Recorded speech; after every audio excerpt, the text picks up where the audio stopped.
તો વાત કરીએ જામનગરની, તો જામનગર શહેરમાં રૂમથી કિલ્લા સુધીના રોડ પ્રશ્ને કોંગ્રેસે આજે અનોખો વિરોધ નોંધાવ્યો છે।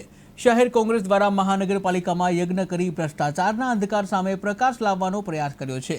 રોડ રસ્તા અંગે વારંવાર રજૂઆતો છતાં મુખ્યમંત્રીના આદેશ છતાં પણ રસ્તાના કામો હજુ સુધી શરૂ નથી થતા અને જે હવે કોંગ્રેસે શહેરના જે યજ્ઞ માધ્યમથી તંત્રની આંખો ખોલવાની માંગ ઉઠાવી છે।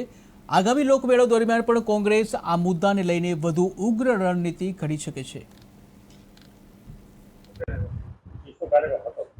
જામનગર મહાનગરપાલિકા તમે જોવો છો છેલ્લા 35 વર્ષથી વધારે પણ ભારતીય જનતા પાર્ટીનું શાસન હોય।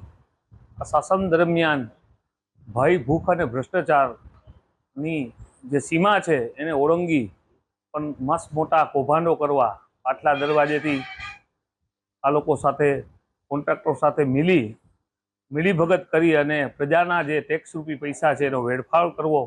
ભારતીય જનતા પાર્ટીના જે હોદ્દેદારો છે, પદ ઉપર બેઠા છે, શરમ છોડી અને એટલો બધો ભ્રષ્ટાચાર કર્યા છે। ટેન્ડર પ્રક્રિયાઓ એમાં પણ ક્યાંક ઈલું કર્યા છે। રોડ રસ્તાના કામ એક અઠવાડિયા પહેલાં અમે આવેદન દીધું હતું સ્ટેન્ડિંગ કમિટી ચેરમેનને અને કહેતા હતા મને બતાવો ક્યાં ખાડા છે, ક્યાં ગટરો સાફ નથી। આજે પણ અઠવાડિયા એક પૂરું થયા પછી જ્યારે મુખ્યમંત્રીનો આદેશ હોય કે તાત્કાલિક રોડ રસ્તાના ખાડા પૂરવા, પણ આ લોકો ઓફિસમાં બેસીને જ જામનગર શહેરની દેખરેખ કરે છે। જામનગરની પ્રજા ખૂબ પીડાય છે।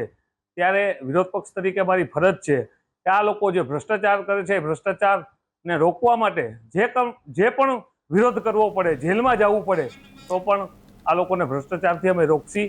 ગયા અઠવાડિયે અમે આવેદનપત્ર આપ્યું હતું। આજે અમે આ ભ્રષ્ટાચારમાંથી જામનગરની પ્રજા કેમ છૂટે અને આ